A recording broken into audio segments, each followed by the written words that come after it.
ഒരു വാണം കിട്ടിയിരുന്നുവെങ്കിൽ ഈ മുതലിനെ ചന്ദ്രനിലേക്ക് അയക്കാമായിരുന്നു. തൃശൂർ മുണ്ടത്തിക്കോട് വെടിക്കെട്ട് അപകടത്തിന്റെ പശ്ചാത്തലത്തിൽ ഓർത്തഡോക്സ് സഭയുടെ കാതോലിക്ക പരിശുദ്ധ നിതാന്ത വന്ധ്യ ദിവ്യ ശ്രീ ബെസേലിയോസ് മാർത്തോമ മാത്യൂസ് തൃതീയൻ കാതോലിക്ക ബാബ, എൻ്റെ ഭാഷയിൽ പറഞ്ഞാൽ മത്തായി മൂന്നാമൻ, ഒരു പ്രസംഗവുമായി എത്തി. സാധാരണഗതിയിൽ ഇത്തരം ദുരന്തങ്ങൾ ഉണ്ടാകുമ്പോൾ ഈ മൊത്ത കച്ചവട മുതലാളിമാർ പാലിക്കേണ്ടുന്ന ചില സാമാന്യ മര്യാദകളുണ്ട്. തങ്ങളുടെ സമാന കച്ചവടം ചെയ്യുന്നവരുടെ ഇടയിൽ എന്തെങ്കിലുമൊക്കെ ഒരു പ്രശ്നമോ അത്യാഹിതമോ സംഭവിച്ചാൽ ഒന്നുകിൽ മിണ്ടാതിരിക്കുക, അപക്വമായി സംസാരിക്കാതിരിക്കുക, എരുതിയിൽ എണ്ണ ഒഴിക്കാതിരിക്കുക, ഇങ്ങനെയൊക്കെ അടങ്ങി ഒതുങ്ങിയിരിക്കുന്ന ഒരു പരിപാടിയാണ് ഒരു സാമാന്യ മര്യാദ എന്ന് ഈ ഇൻഡസ്ട്രിയിൽ പറയുന്നത്. ഇപ്രകാരം ഒരു ദുരന്തമുണ്ടായപ്പോൾ ഇപ്രകാരമുള്ള ഒരു സാമാന്യ മര്യാദ പാലിക്കാതെ മത്തായി മൂന്നാമൻ വലിയ ആളായെ കൊണ്ടൊരു പ്രസംഗം പുറത്തുവിടുകയുണ്ടായി. നാം എന്നൊക്കെയുള്ള രീതിയിൽ ഏതോ ഒരു മഹാരാജാവ് ചക്രവർത്തി പറയുന്നത് പോലെ ഈ കോട്ടയത്തെ ദേവലോകം എന്നറിയപ്പെടുന്ന അസുരലോകത്തിരുന്ന് മത്തായി മൂന്നാമൻ എന്ന് പറയുന്ന ഈ ഒരു ചെറിയ സഭയുടെ ഒരു നേതാവ് അയാളുടെ പദവിക്ക് യോജിക്കാത്ത തരത്തിലുള്ള ഒരു പ്രസംഗമാണ് നടത്തിയത്. പ്രഥമദൃഷ്ട്യാ നമുക്കത് കേൾക്കുമ്പോൾ അത് നല്ല കാര്യം എന്ന് തോന്നിയെങ്കിലും ഈ സംസാരിക്കുന്ന മുതല് ആരാണ് എന്നറിയുമ്പോഴാണ് നമുക്ക് ദേഹമാസകലം ചൊറിഞ്ഞു കയറുന്നത്. ഒരു സാധാരണ ജനങ്ങളെ സംബന്ധിച്ചിടത്തോളം ഇത് കേൾക്കുമ്പോൾ അതിനകത്ത് അപാകതയൊന്നും തോന്നില്ല. ഇദ്ദേഹം നല്ല കാര്യമാണല്ലോ പറഞ്ഞത് എന്ന് നിങ്ങൾക്ക് തോന്നിപ്പോകും.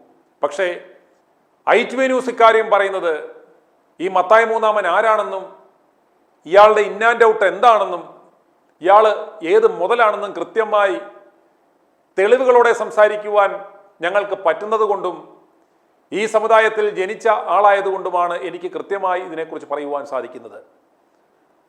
ഈ പ്രസംഗം നിങ്ങൾ കേട്ടുകഴിഞ്ഞാൽ ഇദ്ദേഹം ആരാണ് ഇത് പറയുന്നത് എന്ന് കേട്ടുകഴിഞ്ഞാൽ ഉറപ്പായും ഞങ്ങൾ ഈ കൊടുത്ത തലക്കെട്ടിനോട് യോജിക്കും. ഒരു ചെറിയ വാണം കിട്ടിയിരുന്നുവെങ്കിൽ ഈ മുതലിനെ കത്തിച്ച് ചന്ദ്രനിലേക്ക് വിടാമായിരുന്നു എന്ന് നിങ്ങൾ ഓരോരുത്തരും പറയും. ആദ്യമായി നമുക്ക് ഈ മത്തായി മൂന്നാമൻ കഴിഞ്ഞ ദിവസം നടത്തിയ ആ പ്രസംഗം ഒന്ന് കാണാം. സഹതായും പരിശുദ്ധന്മാരും പ്രസാദിക്കുന്നത് വെടിക്കെട്ടിലല്ല, വിശ്വാസിയുടെ ഹൃദയവിശുദ്ധിയിലാണ് എന്നത് നാം അറിഞ്ഞിരിക്കണം. മലങ്കര സഭയുടെ ദേവാലയങ്ങൾ ആഘോഷങ്ങൾ ലളിതമാക്കണം. അതിരുകടന്ന ആഘോഷങ്ങളിലല്ല, അവനെ കരുതുന്ന സ്നേഹത്തിലും കരുണയിലുമാണ് ദൈവം പ്രസാദിക്കുന്നത്. എവിടെയോ നടക്കുന്ന യുദ്ധങ്ങൾ നമ്മുടെ അടുക്കളയിലേക്ക് വരെ വ്യാപിച്ചത് മറക്കരുത്. പണം അനാവശ്യമായി ചെലവഴിക്കുമ്പോൾ വരാനിരിക്കുന്ന സാമ്പത്തിക പ്രതിസന്ധികളെ വിസ്മരിക്കരുത്. പ്രിയ സഭാമക്കളെ, ആഘോഷങ്ങൾക്കായി വിനിയോഗിക്കുന്ന പണം സാമ്പത്തിക പ്രതിസന്ധികൾ നേരിടുന്ന സഹോദരങ്ങളുടെ നന്മയ്ക്കായി വിനിയോഗിക്കുവാൻ നമുക്ക് കൈകോർക്കാം. ഒരു വർഷത്തെ പെരുന്നാളുകളിൽ നിന്നും മറ്റാഘോഷങ്ങളിൽ നിന്നും കരുതി വയ്ക്കുന്ന തുക ഉപയോഗിച്ച് ഒരു ഭവനം നിർമ്മിക്കാനുള്ള സാധ്യത പരിശോധിക്കാം. അങ്ങനെ ലോകത്തിന് വെളിച്ചമാകുന്ന ഒരു തീരുമാനമെടുക്കാൻ കഴിഞ്ഞാൽ അതായിരിക്കും ഏറ്റവും വലിയ സന്തോഷം. ആ നന്മയ്ക്കൊപ്പം മലങ്കര സഭയുമുണ്ടാകും. അത്തരം തീരുമാനമെടുക്കുന്ന ആദ്യത്തെ 5 ദേവാലയങ്ങളുടെ ഏതെങ്കിലും ഒരു സന്തോഷ നിമിഷത്തിൽ നാമും നേരിട്ട് പങ്കാളിയാകും. കർത്താവിൽ പ്രിയരെ, ഒരു പുതിയ തുടക്കത്തിനായി നമുക്കൊരുമിച്ച് കൈകോർക്കാം, പ്രാർത്ഥനയോടെ പരിശ്രമിക്കാം. പ്രിയമുള്ളവരെ, ഇദ്ദേഹത്തിൻ്റെ പ്രസംഗം ശ്രദ്ധിച്ചുവല്ലോ. ഐറ്റ്വേ ന്യൂസ് ഇദ്ദേഹത്തിൻ്റെ ഈ പ്രസംഗത്തെ അടിസ്ഥാനമാക്കി ഇപ്രകാരം ഒരു എപ്പിസോഡ് ചെയ്യുവാൻ കാരണം ഇദ്ദേഹം പറയുന്നു, എല്ലാം ലളിതമായിരിക്കണം, ലാളിത്യമുണ്ടായിരിക്കണം എന്നൊക്കെ ഇദ്ദേഹം പറയുന്നു. ഈ ലാളിത്യത്തെക്കുറിച്ചും എളിമയെക്കുറിച്ചും ഒക്കെ പറഞ്ഞ ഇദ്ദേഹത്തിൻ്റെ പേര് തന്നെ നമുക്ക് നോക്കാം. ഇയാളുടെ യഥാർത്ഥ പേര് മത്തായി. എന്നാൽ സഭാ അധ്യക്ഷൻ എന്ന നിലയിൽ വരുമ്പോൾ ഇയാളുടെ പേര് പരിശുദ്ധ നിതാന്ത വന്ധ്യ ദിവ്യശ്രീ ബെസേലിയോസ് മാർത്തോമ പൗലോസ് തൃതീയൻ. ഓർക്കുക, വളരെ ലാളിത്യമുള്ള പേര് അല്ലേ? അതുപോലെ ഇദ്ദേഹത്തിൻ്റെ വേഷവിധാനങ്ങൾ നിങ്ങളൊന്ന് നോക്കുക. ഒന്ന്, ഇത്രയും എളിമയും ലാളിത്യവും കാണിച്ചു നിന്ന കർത്താവായ യേശു ക്രിസ്തുവിൻ്റെ ആ ലാളിത്യവും ആ എളിമയും, കാലിത്തൊഴുത്തിൽ വന്ന് പിറന്ന ആ യേശു ക്രിസ്തുവിൻ്റെ പിൻഗാമികളെന്ന് അവകാശപ്പെടുന്ന ഒരു പെട്ടി ഓട്ടോറിക്ഷയിൽ തള്ളിക്കയറ്റാൻ ആളില്ലാത്ത ഒരു ചെറിയ സഭയുടെ അധ്യക്ഷൻ എന്ന് പറഞ്ഞ് നടക്കുന്ന ഈ പൂച്ചാണ്ടി വേഷധാരിയുടെ ആ വേഷവിധാനങ്ങൾ, എളിമയും ലാളിത്യവും പറയുന്ന ഈ മനുഷ്യന്റെ ആ വേഷവിധാനം ഒന്ന് കണ്ട ശേഷം എത്രയും പെട്ടെന്ന് നമുക്ക് തിരികെ വരാം.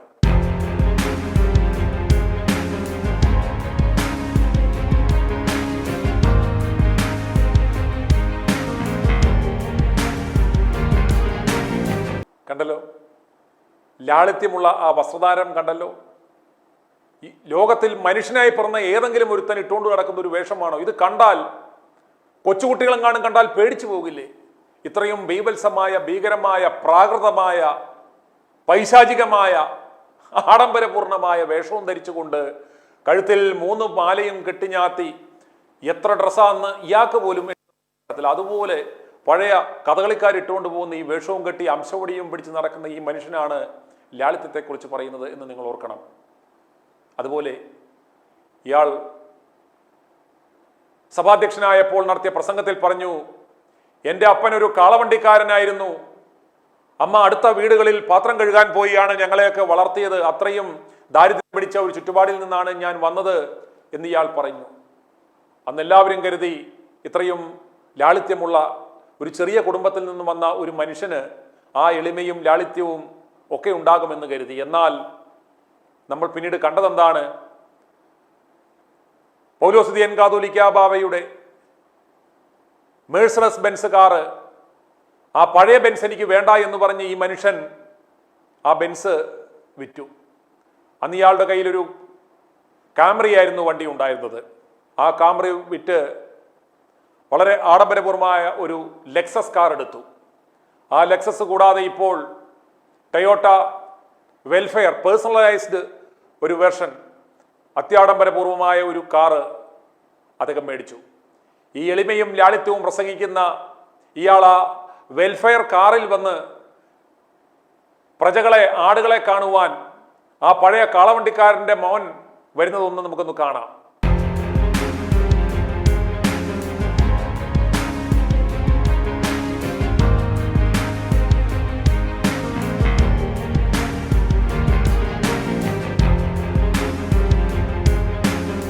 ആ ഒരു പഴയ കാളവണ്ടിക്കാരൻ്റെ മകൻ ഇന്ന് നടക്കുന്നത് കോടികളുടെ കാറുകളിലാണ്, അത്യാഡംബരപൂർവമായ കാറുകളിലാണ്.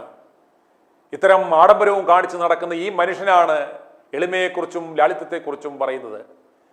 ഈ മത്തായി മൂന്നാമൻ ഇപ്രകാരം ഒരു പ്രസംഗം നടത്തുമ്പോൾ ഓർത്തഡോക്സ് സഭയുടെ വിവിധ പള്ളികളിൽ ഗീവർഗീസ് സഹദായുടെ പെരുന്നാളിന് വെടിക്കെട്ടിനുള്ള ഒരുക്കങ്ങൾ നടത്തിക്കൊണ്ടിരിക്കുകയാണെന്ന കാര്യം നിങ്ങൾ ഓർക്കണം.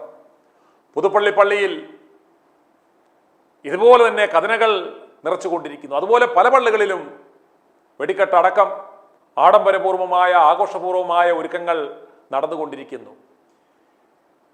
ഇയാൾ ആത്മാർത്ഥതയുള്ള ഒരു മനുഷ്യനായിരുന്നുവെങ്കിൽ ഇയാളുടെ ഭാഷയിൽ പറഞ്ഞാൽ കൽപ്പന ഇറക്കാം.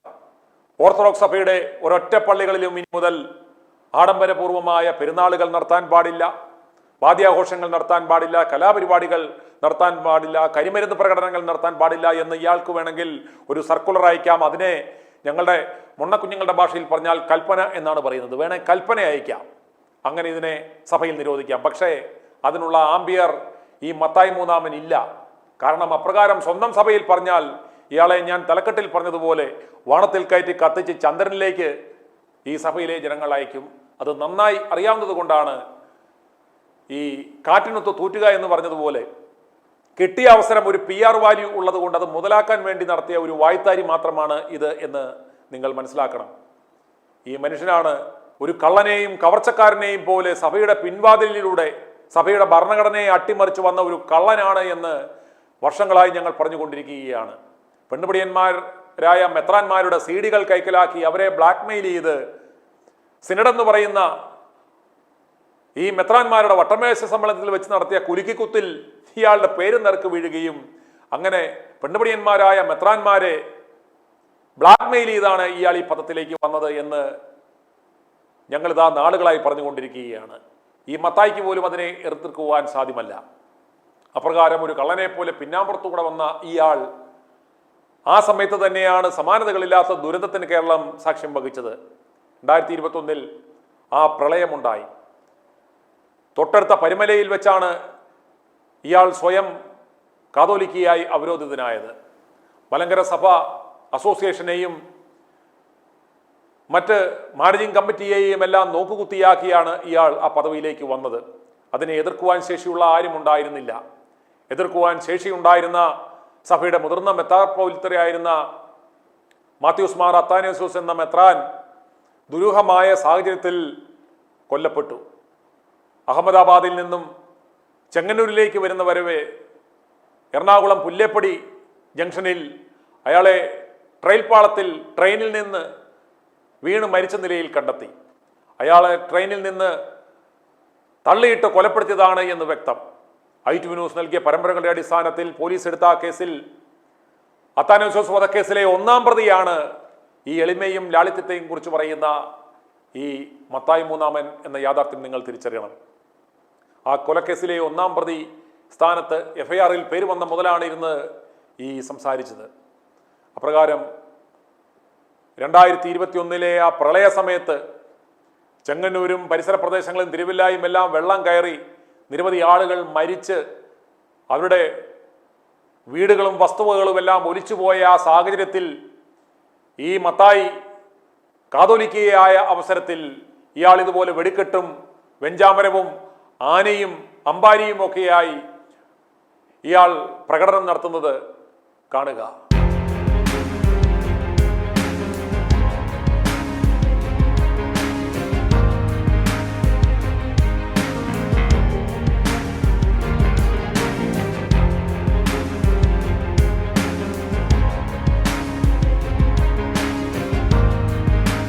പ്രിയമുള്ളവരെ, കണ്ടല്ലോ, എളിമയെക്കുറിച്ചും ലാളിത്യത്തെക്കുറിച്ചും ഒക്കെ പറയുന്ന ഇയാൾ ഒരു സൈഡിൽ പ്രളയമുണ്ടായി, കോടികളുടെ നഷ്ടമുണ്ടായി, സഹോദരങ്ങൾ ദുരിതത്തിൽ മുങ്ങിത്താഴുന്ന സമയത്താണ് വെടിക്കെട്ടോടെ ആനയുടെ അകമ്പടിയോടെ ഈ സ്വയം പ്രഖ്യാപിത കാതോലിക്ക സ്വീകരണം ഏറ്റുവാങ്ങി രാജ്യമുട്ടും നടന്നത്.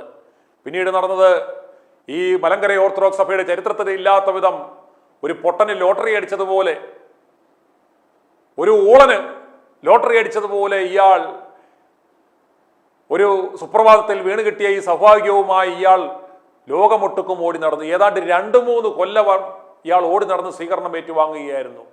അത്താഴ പട്ടിണിക്കാരായ വിശ്വാസികളുടെ ലക്ഷങ്ങൾ മുടക്കി പൊടിപൊടിച്ച് ഈ വേട്ടാവളിയന് സ്വീകരണം ഒരുക്കുന്ന 100 കണക്കിന് ചടങ്ങുകൾ കേരളത്തിലും കേരളത്തിന് പുറത്തും ഇന്ത്യക്ക് പുറത്തും നടന്നു.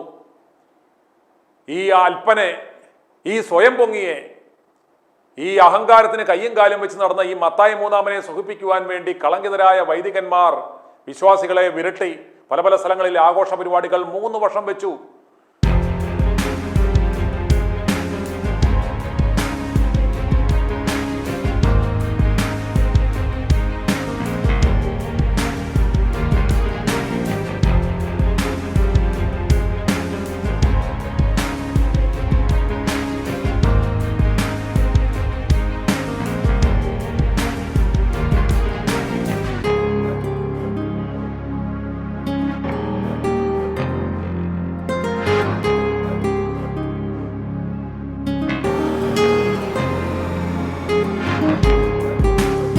ഇയാൾക്ക് എന്തൊക്കെ തരത്തിലുള്ള അവാർഡുകൾ, തൊഴിലുറപ്പ് പെണ്ണുങ്ങളുടെ അവാർഡ് വരെ പോയി മേടിച്ച ഒരു മുതലാണ് ഇദ്ദേഹം. അതുപോലെ ഇയാളുടെ പേരിൽ സ്റ്റാമ്പ് ഇറക്കി എന്ന് പറഞ്ഞ് ഓസ്ട്രേലിയയിൽ പോയി അവിടെ പൈസ കൊടുത്താൽ $10 കൊടുത്താൽ ആർക്കും സ്വന്തം പേരിൽ സ്റ്റാമ്പ് ഇറക്കാം. മത്തായി മൂന്നാമന്റെ പേരിൽ സർക്കാർ സ്റ്റാമ്പ് ഇറക്കി എന്ന പേരിൽ ഇപ്രകാരം വലിയ PR-കൾ നടത്തി. ഇയാളിപ്പോൾ ശ്രമിക്കുന്നത് പണം മുടക്കി എങ്ങനെയെങ്കിലും പത്മശ്രീ കിട്ടാൻ പറ്റുമോ എന്ന പരിശ്രമത്തിലാണ് ഈ മനുഷ്യനെന്ന് നിങ്ങൾ ഓർക്കണം. ഈ വെടിക്കെട്ട് അപകടം നടന്ന പശ്ചാത്തലത്തിൽ വെടിക്കെട്ട് പാടില്ല, സഹതയന്മാരും പരിശുദ്ധന്മാരും ഒന്നും വെടിക്കെട്ടിൽ പ്രസാദിക്കത്തില്ല എന്ന് പറയുന്ന ഈ നാണം കെട്ട മനുഷ്യൻ ഇയാളുടെ കീഴിലുള്ള നൂറുകണക്കിന് ഇടവകളിൽ ഇതുപോലെ ആഡംബരങ്ങളും വെടിക്കെട്ടുകളും എല്ലാം നടക്കുമ്പോൾ ഇയാൾക്കത് നടത്തിക്കൂടാ എന്ന് പറയുവാനുള്ള വോയിസ് ഇല്ല. അതുപോലെ ഈ എളിമയെക്കുറിച്ചും ലാളിത്യത്തെക്കുറിച്ചും പറയുന്ന ഈ മത്തായി മൂന്നാമൻ ഒരു ഇടവകയിൽ ചേരണമെങ്കിൽ ഇവന് 1,50,000 രൂപ കൈമുത്ത് കൊടുക്കണം. ഓർക്കുക, ഈ കൂതാശ തൊഴിലാളി വേഷം കെട്ടുമായി വന്ന് ഈ പ്രാകൃത പൂച്ചാണ്ടി വേഷവുമായി വരുന്ന ഈ മുതലിന് പള്ളിയിൽ വന്ന് ഒരു ചവിട്ടുനാടകം നടത്തി ഒരു 1.5 മണിക്കൂർ പോകണമെങ്കിൽ 1.5 ലക്ഷം രൂപയാണ് ദിവസത്തച്ച്. അങ്ങനെ 4-5 പള്ളികളിൽ പരിപാടികൾക്ക് പോകുമ്പോൾ ഇയാളുടെ വരുമാനം ഓർക്കുക, ഒരു സ്ഥലത്ത് നിന്ന് 1.5 ലക്ഷം രൂപയാണ് കിട്ടുന്നത്. ഒരൊറ്റ സ്ഥലത്ത് പോലും ഇയാൾ അതിന് റെസിപ്റ്റ് കൊടുക്കത്തില്ല. ഇതിന്റെ പേരിൽ ഒരു ടാക്സ് പോലും അടയ്ക്കത്തില്ല. ഇത് ആരോടും കണക്ക് ബോധിപ്പിക്കുന്നില്ല. ഈ ഒരുള്ള ചോറ് പോലും ഉണ്ണാൻ നിർവാഹമില്ലാത്ത ഈ മനുഷ്യൻ ഈ ഉണ്ടാക്കുന്ന കോടികൾ എങ്ങോട്ട് പോകുന്നു എന്നതാണ് ചോദ്യചിഹ്നം. ഇന്ന് മലങ്കര ഓർത്തഡോക്സ് സഭയുടെ കാതോലിക്ക എന്ന് പറയുന്നത് തികഞ്ഞ ഒരു ഏകാധിപതിയാണ്. മലങ്കര മെത്രാപ്പോലിത്തയും മലങ്കര കാതോലിക്കയും ഒരു വ്യക്തിയിൽ കേന്ദ്രീകരിക്കുമ്പോൾ ഒരു ലെവിയാത്താൻ, ആർക്കും ചോദ്യം ചെയ്യപ്പെടാൻ പാടില്ലാത്ത തരത്തിലുള്ള, അത് ഭൗതികമായും ആത്മീയമായുമുള്ള എല്ലാ പരമാധികാരവും ഒരാളിൽ കേന്ദ്രീകരിച്ചിരിക്കുന്ന വളരെ ഭീകരമായ ഒരു അവസ്ഥയാണ്. അതുകൊണ്ടാണ് ഈ പൂച്ചാണ്ടി, ഈ വാഴൂരിലെ ഈ മത്തായി എന്ന് പറയുന്ന പഴയ കാളവണ്ടിക്കാരൻ്റെ മകൻ സംസാരിക്കുമ്പോൾ നാം എന്ന രീതിയിൽ പറയുന്നത്. ഈ പഴയ ഇറച്ചിവെട്ടുകാരൻ്റെ മകൻ ഇന്ന് നാം എന്ന് പറയുന്നതിൻ്റെ അടിസ്ഥാനം എന്ന് പറയുന്നത് ഈ പരിധിയില്ലാത്ത പണവും ഈ പരിധിയില്ലാത്ത അധികാരവും ഉപയോഗിച്ചാണ്. നമുക്കറിയാം, പരിമല പോലെയുള്ള മഹാതീർത്ഥാടന സ്ഥലത്ത് ഓരോ ദിവസവും വന്നു മറിയുന്നത് കോടികളാണ്. ഈ സഭയുടെ കീഴിലുള്ള പാമ്പാടി ദേറ, പരിമലപ്പള്ളി, പുതുപ്പള്ളി പള്ളി അടക്കമുള്ള ഈ പള്ളികളിൽ വീഴുന്ന, പ്രത്യേകിച്ച് പരിമലപ്പള്ളിയിൽ വീഴുന്ന ഓരോ ആഴ്ചയും കോടികളുടെ സ്വർണവും വെള്ളിയും വീഴുന്നു. ഈ പണം ഷെഡ്യൂൾഡ് എ കാറ്റഗറി എന്ന് പറയുന്നത് സഭയുടെ ഒരു ബോഡിക്കും ചോദ്യം ചെയ്യുവാൻ അധികാരമില്ല. ഈ പണം എങ്ങോട്ട് പോകുന്നു, എന്തിനു വിനിയോഗിച്ചു എന്ന് ചോദിക്കുവാൻ ആർക്കും അധികാരമില്ല. ഇപ്രകാരം വരുന്ന ഈ പണം ഇയാൾ എവിടേക്ക് മുക്കുന്നു, ഈ കള്ളൻ എങ്ങോട്ട് ഈ പണം കടത്തുന്നു. അതുപോലെ തന്നെ സഭയുടെ വിവിധ സ്ഥാപനങ്ങളിൽ നിന്ന് വരുമാനങ്ങൾ 1600-ൽ പരം 1700-അടുത്ത് ഇടവകകളുണ്ട്. ഇവിടുന്ന് ലഭിക്കുന്ന കാതോലിക്ക ദിന പിരിവായി ഓരോ വർഷവും 10-20 കോടി രൂപ കിട്ടുന്നു. ഒരൊറ്റ പാൻ കാർഡിലാണ് ഈ കച്ചവടമെല്ലാം നടത്തുന്നതെന്നുള്ള യാഥാർത്ഥ്യം നിങ്ങൾ മനസ്സിലാക്കണം. സഭയുടെ സ്ഥാപനങ്ങളിലേക്ക് അധ്യാപക നിയമനം നടത്തുന്ന ആ കോടികൾ എങ്ങോട്ട് പോകുന്നു? ഇതൊന്നും ഈ സഭയിലെ സാധാരണക്കാർക്ക് വേണ്ടി വിനിയോഗിക്കുന്നില്ല. അതുപോലെ തന്നെ ഈ സഭയുടെ ഇയാൾ വന്ന ശേഷം 3 FCRA അക്കൗണ്ടുകൾ കേന്ദ്ര ഗവൺമെന്റ് റദ്ദ് ചെയ്തു. കള്ളക്കണക്കെന്ന് സമർപ്പിച്ചതിനും സുതാര്യതയില്ലാത്തതിനുമാണ് ആ FCRA അക്കൗണ്ടുകൾ നിർത്തിക്കളഞ്ഞത്. അപ്രകാരം ഒരു കള്ളനാണ് ഇയാൾ. ഇയാളുടെ സ്വന്തം പേരിൽ ഇന്ന് ക്രൈസ്തവ സഭകളുടെ ചരിത്രത്തിൽ ഒരാളുടെ പേരിൽ 16-ലധികം സ്വകാര്യ ട്രസ്റ്റുകളുള്ള ഒരു കള്ളനാണ് ഇയാൾ. ഈ ട്രസ്റ്റുകളുടെ മറവിൽ കോടികൾ ഹവാല പണം ഇയാൾ ഇവിടേക്ക് കൊണ്ടുവരുന്നു. അതുപോലെ തന്നെ ഒരു വിദേശ വ്യവസായിയുടെ ഹവാല പണം ഗ്രീൻ ചാനലിലൂടെ കടത്തുന്ന ഏറ്റവും വലിയൊരു ഏജന്റാണ് ഇയാൾ. സഭയുടെ പൈതൃക സമ്മേളനം എന്ന് പറഞ്ഞു വച്ചപ്പോൾ ആ വ്യവസായിയെ ഉപയോഗിച്ച് ഗവർണറെ കൊണ്ടുവരുവാൻ വേണ്ടി മാത്രം ഒരു ഹെലികോപ്റ്റർ വാടകയ്ക്ക് എടുത്ത ചെലവ് 28 ലക്ഷം രൂപയായിരുന്നു. പൈതൃക സമ്മേളനം എന്ന് പറഞ്ഞ് ഇയാൾ ഒരു സമ്മേളനം നടത്തിയത് കോട്ടയത്ത് കോടികൾ ചെലവഴിച്ചു. എന്തു വലിയ ഒരു ആർഭാടമായിരുന്നു അന്ന് നടത്തിയത് എന്ന് നിങ്ങൾക്ക് ഒന്ന് ഓർത്തു നോക്കാവുന്നതാണ്. അതുപോലെ ചൂരൽമല മുണ്ടക്കൈ ദുരന്തമുണ്ടായപ്പോൾ ഇയാൾ സർക്കുലർ അയച്ചു, നമുക്ക് കൈ അയച്ച് സഹായിക്കണം. 9 കോടി രൂപ ലോകമെമ്പാടുമുള്ള ഓർത്തഡോക്സ് സഭയിലെ വിശ്വാസികൾ 9 കോടി രൂപയാണ് ഈ കള്ളൻ മത്തായിക്ക്, ഈ കള്ളറാസ്കലിനെ അയച്ചു കൊടുത്തത്. നാളിതുവരെയായിട്ട് ആ മുണ്ടക്കൈ ചൂരൽമലയിലെ ആ ദുരന്ത ബാധിതർക്ക് 9 കോടി രൂപ വിശ്വാസികളുടെ കയ്യിൽ നിന്ന് പിഴിഞ്ഞെടുത്ത പണം ഈ കള്ളൻ, ഈ മത്തായി എന്ന് പറയുന്ന പഴയ ആ കശാപ്പുകാരന്റെ മകൻ ഇവൻ അമുക്കി വെച്ചിരിക്കുകയാണ്. ഈ നാണം കെട്ടവൻ ആ ദുരന്ത ബാധിതർക്ക് വേണ്ടി നൽകുവാൻ വിശ്വാസികൾ കയ്യേറ്റ് നൽകിയ പണം കട്ടുതിന്ന ഈ നാണം കെട്ടവൻ ആ പൈസ മുക്കി. ഈ കള്ളം മത്തായി, നീ 9 കോടി രൂപ എവിടെ കൊണ്ടുവച്ചു? ഈ വിശ്വാസികൾ തന്ന പണം കൊണ്ടാണോടാ നീ ഈ ലെക്സസിലും ലംബോർഗിനിയിലും നടക്കുന്നത്, വെൽഫെയറിൽ നടക്കുന്നത്, 3 മാലയിട്ട് ഞെളിഞ്ഞ് നടക്കുന്നത്? വാഴൂർ മത്തായി, നിനക്ക് നാണമുണ്ടോടാ? എന്നിട്ടാണോ നീ വെടിക്കെട്ടിനെ കുറിച്ചും മറ്റു മതസ്ഥരെയും കുറ്റം പറയുവാൻ നടക്കുന്നത്? ലാളിത്യത്തിന്റെയും പ്രസംഗം നടത്തുന്ന, ഉപദേശം നൽകുന്ന ഇയാൾ ചെയ്താൽ ബിസിനസ് ക്ലാസ് യാത്ര ചെയ്യൂ. ക്രൈസ്തവ സഭകളെ നാണം കെടുത്തിയ കുമ്പസാര പീഡന കേസ്, അതുപോലെ ഈ ഓർത്തഡോക്സ് സഭയിലാണ് ഇന്ന് കേരളത്തിലെ ക്രൈസ്തവ സഭകളിൽ ഏറ്റവും കൂടുതൽ വ്യഭിചാരവും ബാലികാ പീഡനവും വ്യഭിചാരവും നടത്തി പിടിക്കപ്പെട്ട പാതിരിമാരുള്ളത്, മെത്രാന്മാരുള്ളത്. അവന്മാരുടെ എല്ലാം അപ്പോസ്തലനും സംരക്ഷകനുമായി അവൻ അറിയപ്പെടുന്നത്. ഇതുപോലെ വ്യഭിചാരവും വെടിവെപ്പുമായി നടന്ന ആവാസന്മാരുടെ കുലുക്കിക്കുത്തിലൂടെ നറുക്ക് വീണ ഈ പദവിയിലെത്തിയ ഈ നാണം കെട്ടവനാണ് ഈ വെടിക്കെട്ടിനെ കുറിച്ചും അന്യമതസ്ഥരെ കുറിച്ചും സംസാരിച്ചത് എന്ന യാഥാർത്ഥ്യം എന്നെ ശ്രമിക്കുന്ന ലോകമെമ്പാടുമായി ശ്രമിക്കണം. അതുപോലെ സ്വന്തം സഭയിലെ തിരുവനന്തപുരം ഭദ്രാസനത്തിലെ പാളയം കത്തക്കാരുടെ സെക്രട്ടറിയേറ്റിന് താഴെയുള്ള പൊന്നുമില് ലഭിക്കുന്ന കോടികളുടെ ഒരു പൊന്ന സ്ഥലമുണ്ട്. ബാവാപ്പറമ്പ എന്നാണ് അതിനെ വിളിക്കുന്നതെങ്കിൽ പോലും അത് പാളയം ഇടവകയുടെ സ്വത്താണ്. ആ പാളയം പള്ളിയുടെ പാളയം ഇടവകക്കാരുടെ ആ സ്വത്ത് തട്ടിയെടുത്ത് അവിടെ ഇയാളുടെ ഒരു ഉടായിപ്പ് കേന്ദ്രം പണിയുവാനുള്ള പ്രവർത്തനങ്ങൾ നടത്തിയപ്പോൾ സ്വന്തം സഭയിലെ വിശ്വാസികൾ ഇയാൾക്കെതിരെ കോടതിയിൽ കേസ് പോയി അത് സ്റ്റേ ചെയ്തിരിക്കുകയാണ്. അപ്രകാരം സ്വന്തം വിശ്വാസികളെ പോലും പിടിച്ചു പറിക്കുവാൻ ശ്രമിക്കുന്ന ഒരു നീചനാണ് ഈ വാഴൂരിലെ ഈ മത്തായി എന്ന് നിങ്ങൾ മനസ്സിലാക്കണം. ഇന്ന് കേരളത്തിലെ ഏറ്റവും വലിയ ലോ ആൻഡ് ഓർഡർ വിഷയം എന്ന് പറയുന്നത് ഈ സഭാ കേസാണ്. യാക്കോബായ സഭാംഗങ്ങൾ ഉണ്ടാക്കിയ അവരുടെ 100 കണക്കിന് പള്ളികൾ പിടിച്ചു പറിക്കുവാൻ ശ്രമിക്കുന്ന ഈ വെടിക്കെട്ടിനെതിരെ സംസാരിക്കുന്ന ഇവൻ പള്ളി പിടിച്ചുപറിയെക്കുറിച്ച് എന്താണ് പറയുവാനുള്ളത്? വെടിക്കെട്ട് നടത്താൻ പാടില്ല എന്ന് പറയുമ്പോൾ പള്ളി പിടിച്ചു പറിച്ച് എന്നും പറഞ്ഞ് സർക്കാരിനെ ബുദ്ധിമുട്ടിക്കുന്നു, ഇവിടുത്തെ കോടതികളെ ബുദ്ധിമുട്ടിക്കുന്നു, മൃതദേഹം പോലും വെച്ച് വിലപേശുന്നു, ഈ സംസ്ഥാനത്തിന്റെ ലോ ആൻഡ് ഓർഡറിന് ഏറ്റവും വലിയ പ്രശ്നമുണ്ടാക്കുന്നു, സമാധാന അന്തരീക്ഷം ഈ സംസ്ഥാനത്തിനെ തകർക്കുന്ന ഈ നാണം കെട്ടവനാണ് വെടിക്കെട്ട് ഉപേക്ഷിച്ച് ലാളിത്യം വേണം എന്ന് പറയുന്നത്. അന്നേരം ഈ വാക്കും പ്രവൃത്തിയും തമ്മിൽ യാതൊരു ബന്ധവുമില്ലാത്ത ഈ മത്തായിയെ തുറന്നു കാണിക്കുന്നതിന് വേണ്ടിയാണ് ഞങ്ങൾ ഇപ്രകാരം നടത്തുന്നത്. അതുപോലെ ഈ സഭാ കേസിന്റെ മറവിൽ ഇയാൾ എത്ര കോടിയാണ് തട്ടിക്കുന്നത് നിങ്ങൾക്കറിയാമോ? ഓരോ മാസവും ഡൽഹിയിലുള്ള ഓരോ അഭിഭാഷകന്മാർക്ക്, ഹൈക്കോടതിയിലുള്ള അഭിഭാഷകന്മാർക്ക് 3 ലക്ഷം മുതൽ 25 ലക്ഷം വരെ കൊടുക്കുന്നു. ഓരോ മാസവും 4-5 കോടി രൂപ, പ്രതിവർഷം 100-150 കോടി രൂപയാണ് സഭാ കേസ് എന്ന പേരിൽ ഈ കള്ളൻ വെട്ടിയടിക്കുന്നത്. ഇതൊന്നും ആർക്കും ചോദ്യം ചെയ്യാൻ സാധിക്കും.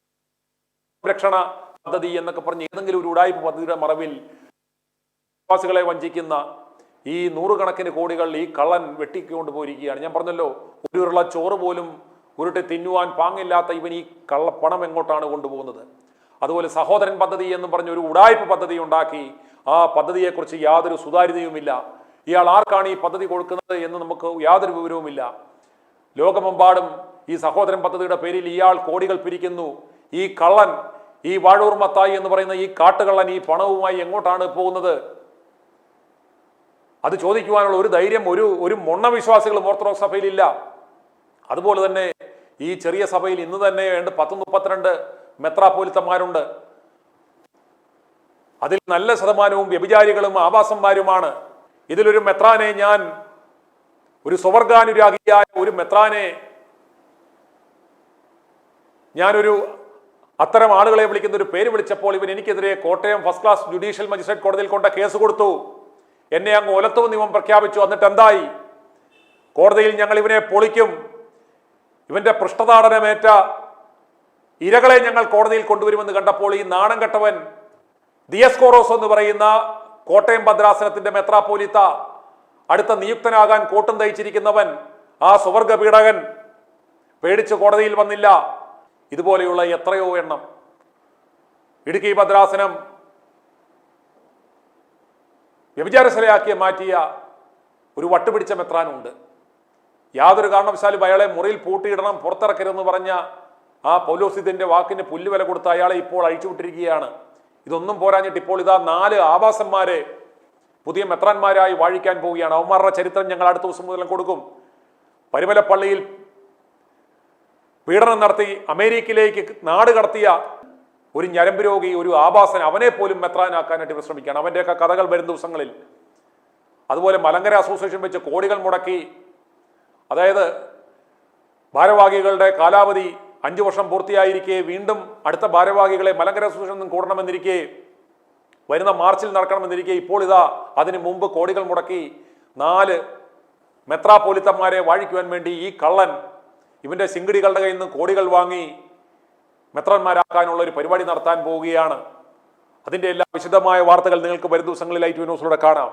അന്നേരം ഇതുപോലൊരു കള്ളൻ, ഒരു മ്ലേച്ഛൻ, പഴയ ഒരു കാളവണ്ടിക്കാരന്റെ, ഒരു ഇറച്ചിവെട്ടുകാരന്റെ മകൻ ആണ് ഇന്ന് ഈ തരത്തിലുള്ള ഈ സഭയെ ഹൈജാക്ക് ചെയ്ത് സഭയുടെ ഭരണഘടനയെ അട്ടിമറിച്ച് ഈ സകല വിശ്വാസികളെയും കബളിപ്പിച്ചുകൊണ്ട് ഇന്ന് സമൂഹത്തിൽ സ്പർദ്ധയുണ്ടാക്കുവാൻ ശ്രമിക്കുന്നത് നിങ്ങൾ മനസ്സിലാക്കണം. ഇതുപോലെ വാക്കിനും പഴയ ചാക്കിനും ഒരേ വിലയുള്ള, വാക്കിനും പ്രവൃത്തിക്കും തമ്മിൽ യാതൊരു ബന്ധവുമില്ലാത്ത ഈ കാപാലികനെ കേരളത്തിലെ ജനങ്ങൾ തിരിച്ചറിയണം. ഇവന്റെ വാക്കിന് യാതൊരു വിലയുമില്ല, വെറും വായ്ത്താളം മാത്രമാണ്. അടുത്ത പത്മശ്രീ ഒപ്പിക്കുവാൻ വേണ്ടിയുള്ള ഏതോ PR ഏജൻസിയുടെ ഒരു എഴുതി കൊടുത്ത പ്രസംഗം വായനയാണ് നമ്മളത് കണ്ടതെന്ന യാഥാർത്ഥ്യം നിങ്ങൾ മനസ്സിലാക്കണം. ഈ മത്തായി 3-ന്റെ സകല ഉടായ്പകളും ഞങ്ങൾ വെളിപ്പെടുത്തിക്കൊണ്ടുണ്ട്. കൂടുതൽ വിശദമായ വാർത്തകൾ പിന്നാലെ. i2i News, an eye for truth. i2i News subscribe ചെയ്തിട്ടില്ലാത്തവർ ഇപ്പോൾ തന്നെ സബ്സ്ക്രൈബ് ചെയ്യുക. നോട്ടിഫിക്കേഷൻ ലഭിക്കുവാൻ ബെൽ ബട്ടണും അമർത്തുക.